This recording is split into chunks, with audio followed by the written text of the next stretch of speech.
into this record.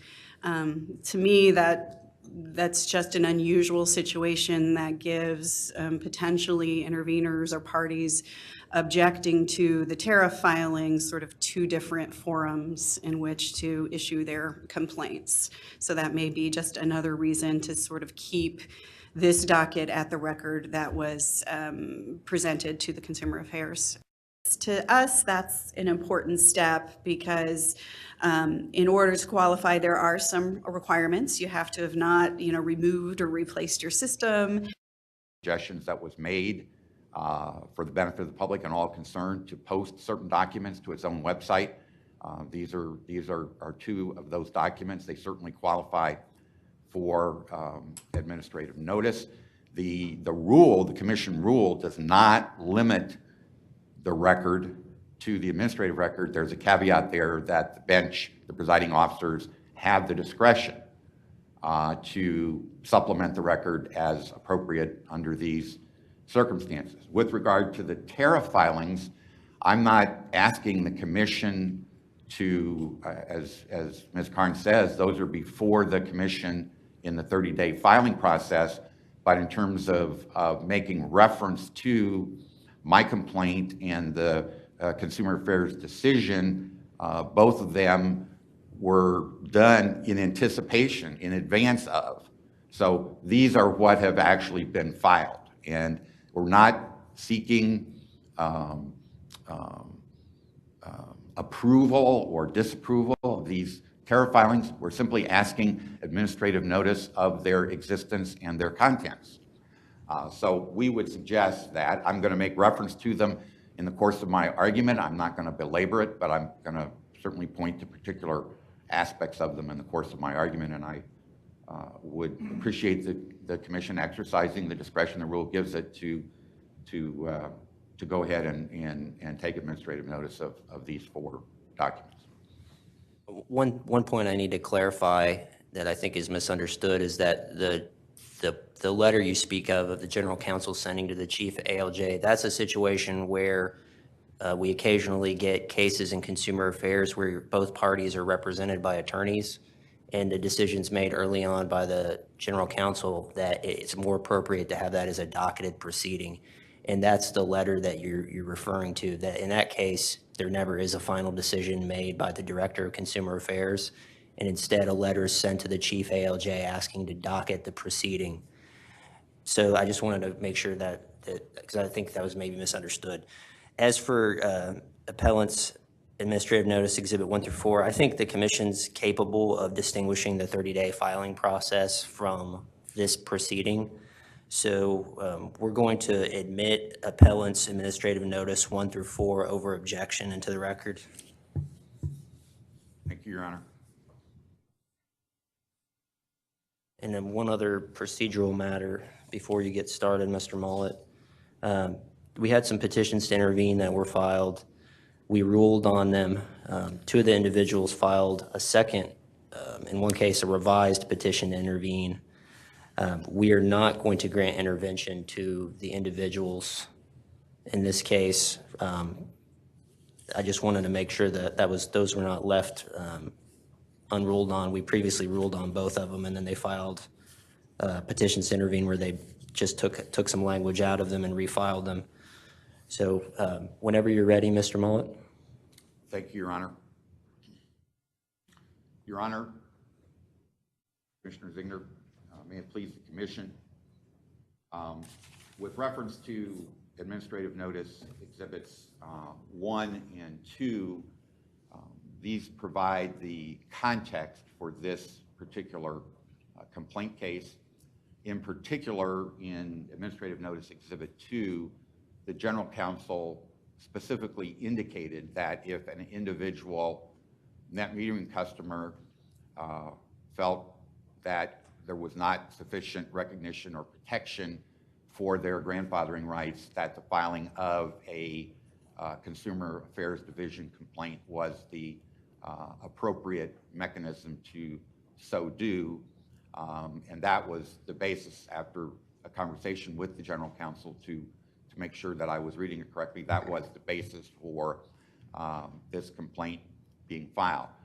The second thing that I would note is that as the matter was, as I consider it, administratively adjudicated before the Consumer Affairs Division, I don't read it as being a factual determination. I read it as being a legal determination. And in particular, in terms of the final paragraph of the complaint that I filed, the issue that I raised was whether or not, excuse me,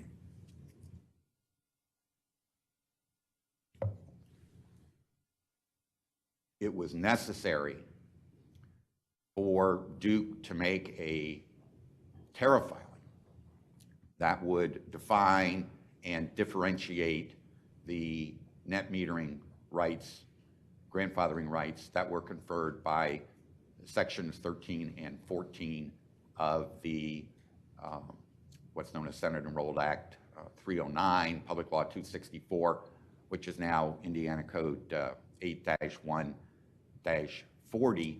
If you read my complaint very carefully, because it had to be very short to fit in the number of letters that the form permits, I made specific reference to at the end to particular provisions of the Indiana Code, the Public Service Commission Act, which I believe impose an obligation on the part of the company to make the tariff filing that I was requesting in my case. As I read the decision of which is in the record, of course, the Consumer Affairs Division, what they're basically saying is there's no requirement in IC 8140 that such a tariff filing be made. And that's, again, we'll get to this a little later. My position is that there are definitely provisions in the Public Service Commission Act which require that tariff filing. Generically, those provisions enshrine or incorporate in the code what's known as the filed rates, or more broadly, the filed tariffs doctrine, which has definitely been recognized for a long time here in Indiana. Indeed, it is black letter utility law generally, and Indiana utility law specifically, that a public utility may not offer a service or terms and conditions of a service different from those which appear in its approved published tariffs. Perhaps the most succinct and authoritative statement of the filed rates doctrine was made by the United States Supreme Court, one of many, in Montana Dakota Utilities Company versus Northwestern Public Service Company. And I quote, "A ratepayer can claim no rate as a legal right that is other than the filed rate, whether fixed or merely accepted by the commission, and not even a court can authorize commerce in the commodity on other terms," unquote. As highly respected utility regulatory law expert and Professor Jim Rossi has explained more fully and more recently, and I quote, "In essence, the filed tariff doctrine treats the utility tariff as a firm-specific regulation, freezing in place the tariff's rates and other conditions and precluding their modification by anyone other than the agency or, with a new tariff filing, the regulated firm. For example, if an electric or telecommunications utility files a tariff for its services with the Federal Energy Regulatory Commission or the Federal Communications Commission, the doctrine precludes the utility from offering certain customers discounts that deviate from the filed tariff's terms. Originally designed to protect consumers from discriminatory rate treatment by utilities, the scope of the doctrine's protection is not limited to rates, but extends also to service, terms, and conditions." This is from a November 2003 article by Professor Rossi in the Vanderbilt Law Review, which I'd be happy to provide the site in any sort of subsequent filing. The filed tariff doctrine is embedded in the Public Service Commission Act in a number of provisions, including particularly IC 8-1-2-38, and if the commission will indulge me, it's brief. "Every public utility shall file with the commission within the time fixed by the commission schedules which shall be open to public inspection, showing all rates, tolls, and charges which it has established, which are enforced at the time for any service performed by it within the state, or for any service in connection therewith, or performed by any public utility controlled, or operated by it. It's also in 81239. Every public utility shall file with and in part of such schedule all rules and regulations that in any manner affect the rates charged or to be charged for any service.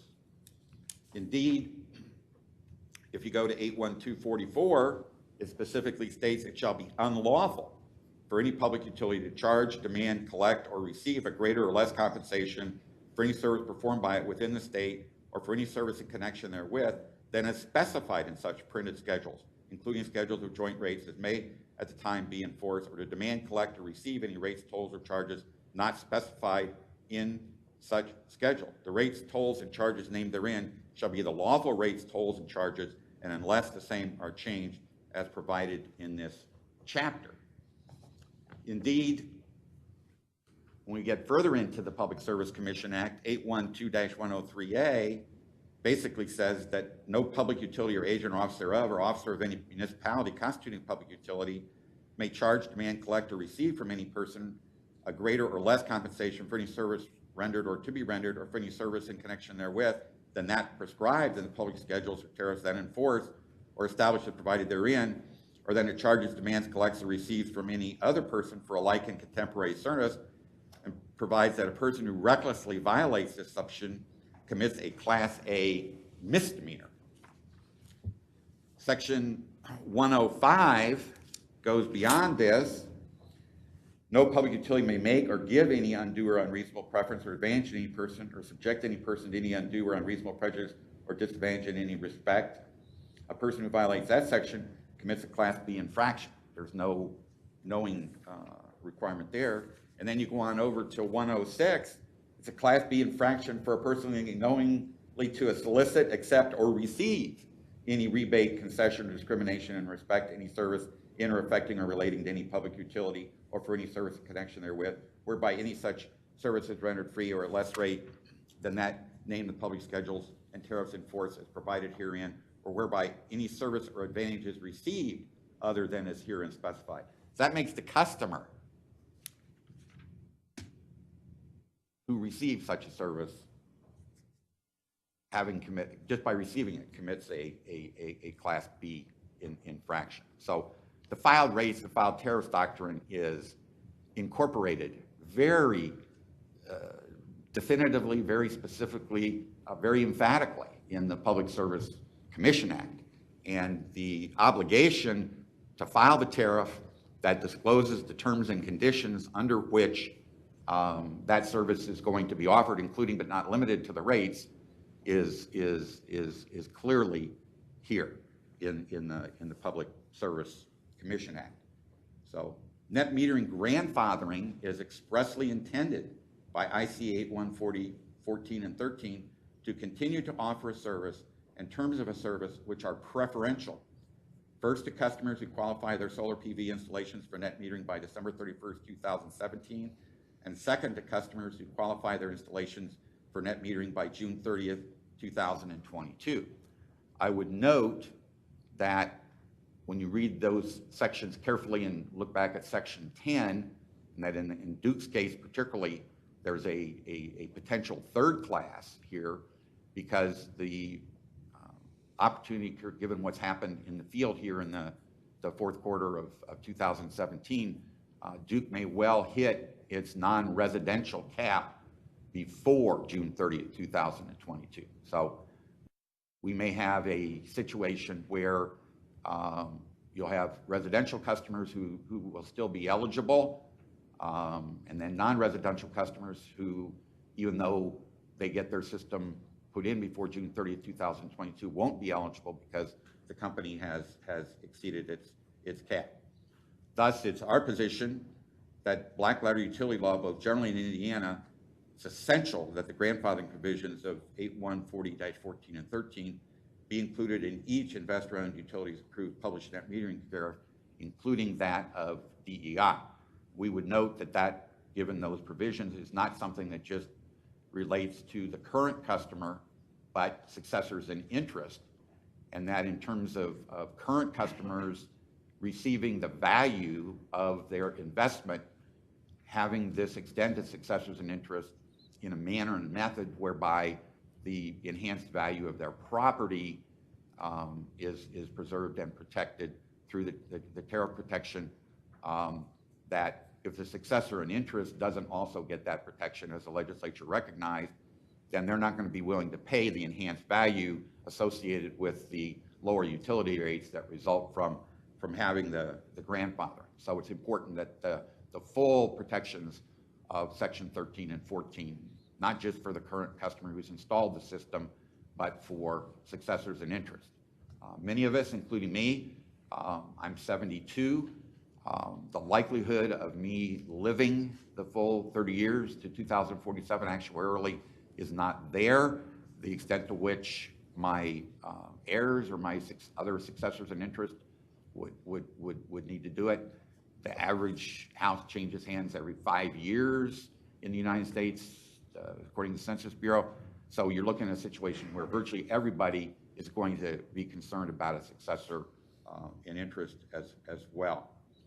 So my initial request is that the Commission should overrule the Consumer Affairs determination that DEI is not required by applicable law, recognizing the Public Service Commission Act as well as IC 8140, to update its current net metering tariff to reflect the terms and conditions provisions of 81C40, 13, and 14.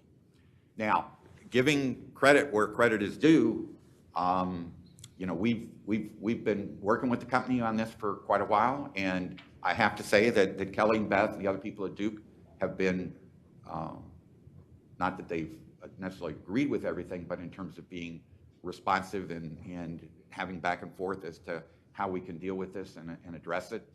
I don't want to suggest in any way that Duke has been unresponsive, because they have not. They have listened, they have talked, they have deliberated, they have come back and offered alternative proposals to those that we have suggested. But that came to a halt in early December, when the first tariff filing that the company made, which did in fact recognize the statutory provisions of 13 and 14, at least to a significant extent, and to the extent necessary, I'd ask the Commission I don't have a document to offer, but to administratively notice the fact that the technical division sent the company a letter in early December, which basically said that they were going to recommend to the Commission that that tariff not be approved because of the extent to which it does not comply with the provisions of Section 11A of 8-1-40, and that's why we have both Administrative Notice Exhibit 3 and Administrative Exhibit Notice 4 pending before the Commission. The company submitted the Administrative Notice Exhibit 4 in response to that letter from the technical division. And so in terms of the extent to which, while that particular provision, that particular interpretation of IC 8140 is not specifically referenced in the Consumer Affairs Division, I feel it's important to address that in my oral argument here today, so that the complete nature of the legal issue is before the Commission for its consideration. And again, I'd be happy to supplement this, you know, with some sort of post-hearing filing. But it's a fundamental rule of statutory interpretation, both generally and under Indiana law specifically, that legislative intent of a statute must be given effect. This is not the only statute by any means where there are ambiguous or potentially conflicting terms within it, where statutory interpretation needs to be accomplished. Obviously, the Commission has the initial role as the agency responsible for administration to make that determination. A interpretation by the technical staff, an interpretation even by the General Counsel, of course, that doesn't speak for the Commission. The Commission speaks through its orders and rules. And we would suggest that here, the proper application of the generally recognized principles of statutory construction would suggest that what's been suggested by the technical staff would be an error, and what we're suggesting here is correct. In particular, it is fundamental that the legislature does not intend an absurd or manifestly unjust result. It is an equally fundamental rule of statutory interpretation that a statute will be interpreted so as to be internally consistent, and a particular section of statute shall not be divorced from the rest of the act, but shall be construed in harmony with the act as a whole. This, for those propositions here in Indiana, there are other sites, but I referenced the Knox County Rural Electrical Membership Corporation versus the Duke predecessor, PSI Energy, Inc., 1996 decision of the Indiana Court of Appeals for those propositions. Now, to be specific, we don't disagree with what the language of Section 11A says, but in terms of giving effect to that language in the context of the duty that the commission or that the company has under the filed tariff doctrine to file a tariff that discloses all the material terms and conditions, and in terms of looking in particular at Section 13 and 14 and a Section 11B, we would say that it's an absurd and inconsistent result to interpret that to mean that supposedly the right being protected here is the grandfathered right. What you want is for the grandfathered customer to have the net metering on the same terms and conditions after December 31st, 2017 they had before, which is in effect net metering as opposed to net billing. And to say that to achieve that result, we have to read that provision to say that the company can't include those material terms and provisions that confer and define and differentiate that right. That's an absurd interpretation. It's an inconsistent interpretation. It's particularly inconsistent with 11B, because 11B basically says that except as provided in sections 13 and 14, no one can offer and no one can have net metering after June 30th, 2022. Makes it unlawful. So when you look at this, this is not a matter of the so-called statute trumping the tariff. It's a situation where you have two provisions of 8140 that need to be construed together in harmony and not to achieve an absurd result. And so we suggest that the appropriate thing to do, the most straightforward thing to do, the thing that would resolve this for the benefit of everyone, is for the commission as the administrating agency to give proper effect to the underlying legislative intent here and permit the companies to incorporate the statutory language of 8113 and 14 with respect to both owners as of December 31st, 2017 and successors in interest with regard to the grandfathering provisions. And as we're now past January 1st, 2018, that we ought to have both section 13 and 14. My circumstance, the only standing I have relates to 14 because my systems were installed well prior to December 31st, 2017. But now that we're past that, there are two subclasses out there, the people who installed before December 31st and the people who installed after. And then we're going to down the road have this situation where when the company hits the non-residential cap, we're going to have a third class of customers that are going to need to be disclosed. And we think that consequently the commission should make its own interpretation of IC 8140 as a whole, and in the context, the overall statutory framework provided by the Public Service Commission Act in order to comply with the filed rate and filed tariff doctrines generally set forth in IC 8138, 3940, 103A, 105, and 106 specifically. Thank you, Your Honor. Appreciate your time and attention. Ms. Carnes? Thank you, Your Honor.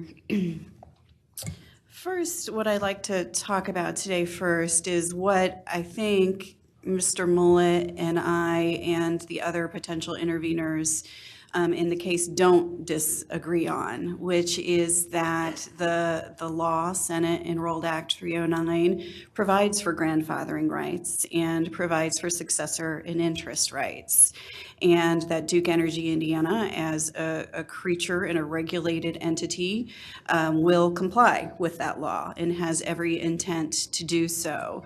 What I think we are talking about today instead is really more of a legal technical decision on where and how language included in Senate Enrolled Act 309 should be presented to customers, whether it needs to be presented in the commission's in the company's filed tariffs that are approved by the commission, or whether it is something that the utility can send confirmation letters to customers to outline their rights and responsibilities under Senate Enrolled Act to confirm to those customers that they indeed do have the rights as outlined in that statute. I agree that there is a filed rate doctrine. We also understand that you have to read all of the statutes related to public utility regulation in a consistent and comprehensive manner. Where I would take issue a little bit is where there is a more specific law, such as Indiana Code 8140, that very specifically indicates what can, and more importantly, what cannot be changed in a net metering tariff, that specific law is really the one that should control and should be read to be consistent with the rest of the provisions of regulation and the rest of the provisions of the statutes that Mr. Mullet cited. So I just want to outline real briefly what Section 814011A says. And it says, except as provided in Sections 12 and 21B of this chapter, before July 1st, 2047, number 1, an electricity supplier may not seek to change the terms and conditions of the electricity supplier's net metering tariff, and 2, the commission may not approve changes to an electricity supplier's net metering tariff. Now, there are some exceptions there, and those exceptions are what Duke Energy has filed with the commission for approval in its tariff. The first exception refers to Section 12. And under Section 12, it requires the utility to amend the electricity supplier's tariff for two purposes and for two purposes only.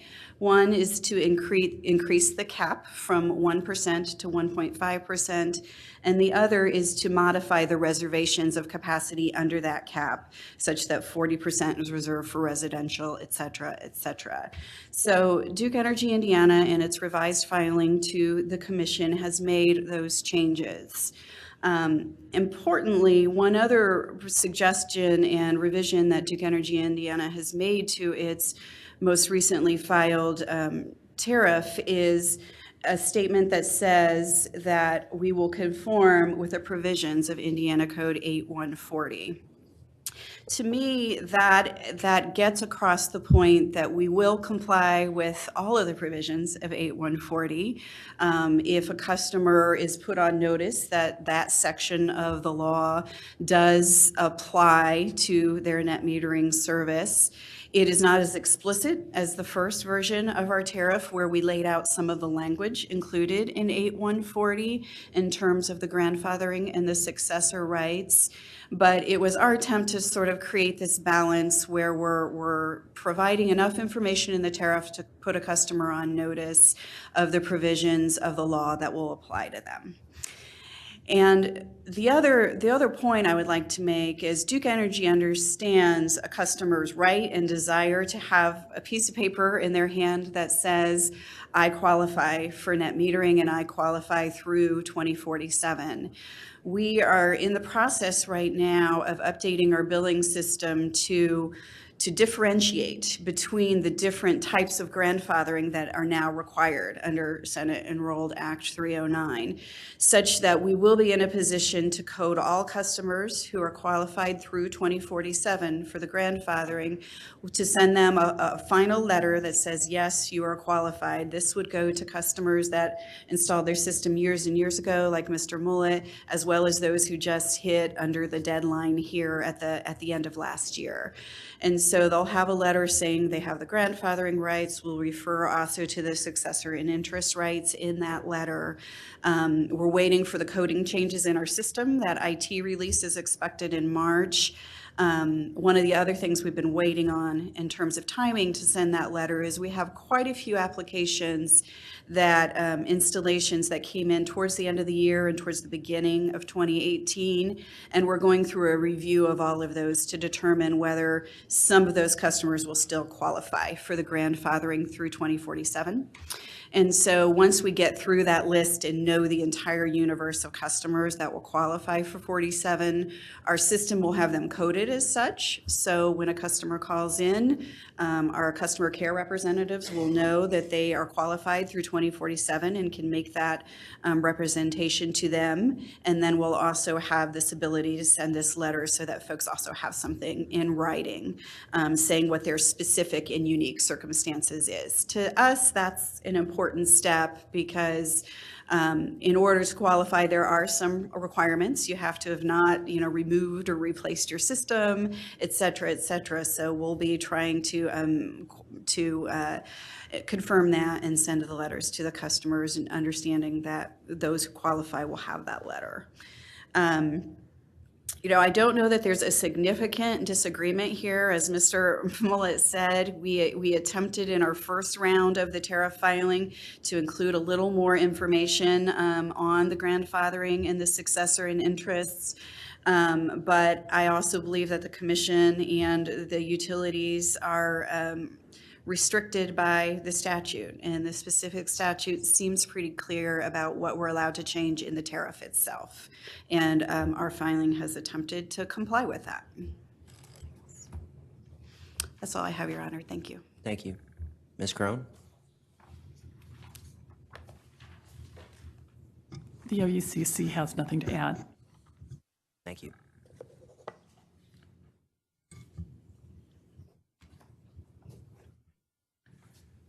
May I briefly reply, Your Honor? You may, Mr. Mullet. Thank you, Your Honor. I don't disagree with anything that Ms. Karn said, except for one absolutely crucial thing, which I believe her own exposition demonstrates. And I will cite you as many U.S. Supreme Court cases that you want about the fact that the filed tariffs doctrine is black letter law, and that it may be harsh, but to achieve its purposes, it needs to be absolute. There isn't anything in IC 8140 which says that we have repealed or limited the filed rates doctrine, the filed tariffs doctrine here in Indiana. And in terms of having these non-tariff documents that are in possession of varying individuals. And again, I don't want to get into this today, but there are, as Ms. Karn knows, there are multiple versions of this letter out there now. And in terms of what they say and what they mean, it's already a topic of controversy.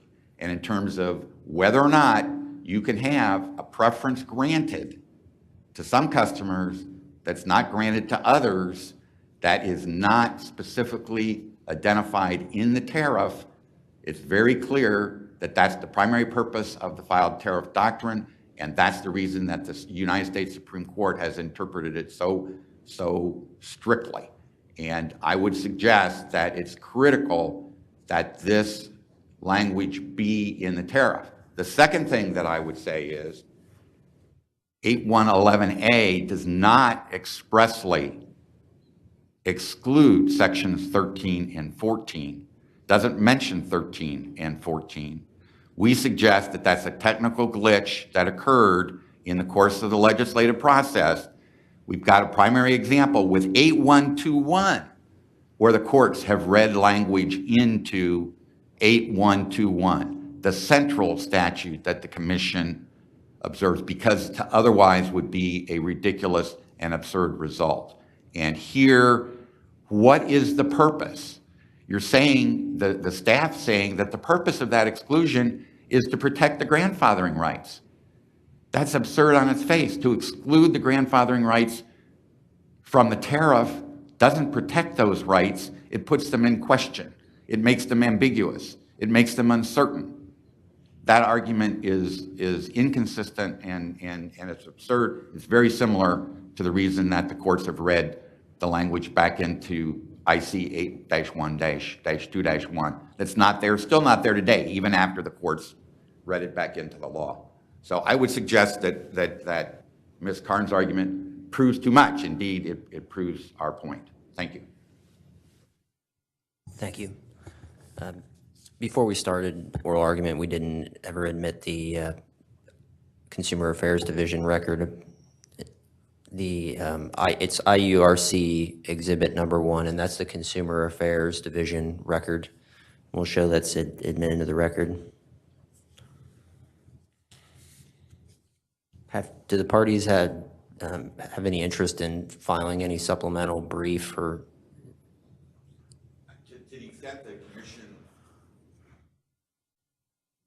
To the extent the commission would want additional authority in support of the argument, we'd be more than willing to do that. We've not talked about timing or anything like that.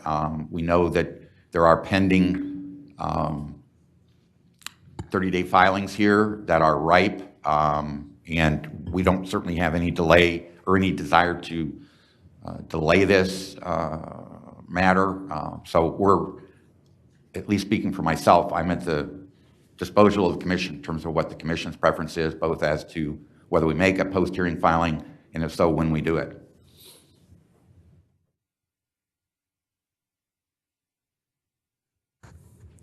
We're not asking for it. I just want to find out if the parties had talked about that. Have not. We have not, Your Honor. I don't think we need it. I think we've had Mr. Mullet's arguments. The parties' arguments have been sufficient today. Anything further? Your Honor, I know this, and I believe that there's been some request for this to the UCC. I don't know that there are people here who were prospective interveners, and in terms of whether as members of the public, the commission would give them an opportunity, if they so desire, to make a brief statement or provide a statement for the record. I know that that was a question that came to my attention before the hearing. I don't know whether it got brought to the attention of the OUCC or not, Jeff, or did it? Your Honor, I believe that that possibility was mentioned to Mr. Reed, who is also present this morning. We thought it might turn on whether the petitions to intervene were granted or not, as opposed to straight public comments in the record. We would have no objection to allowing additional written comments to be submitted, as they are in many commission proceedings. But not being parties to this proceeding, it may be difficult to turn this into a public field hearing. Yeah, we're not going to do that. I mean, this is this was an appeal of an informal disposition of a consumer affairs case involving one individual and a utility. We're not going to have a public field hearing this morning. We have a docket entry which explains our reasoning for a little further. Anything further? No, Your Honor. Thank you. This hearing is adjourned.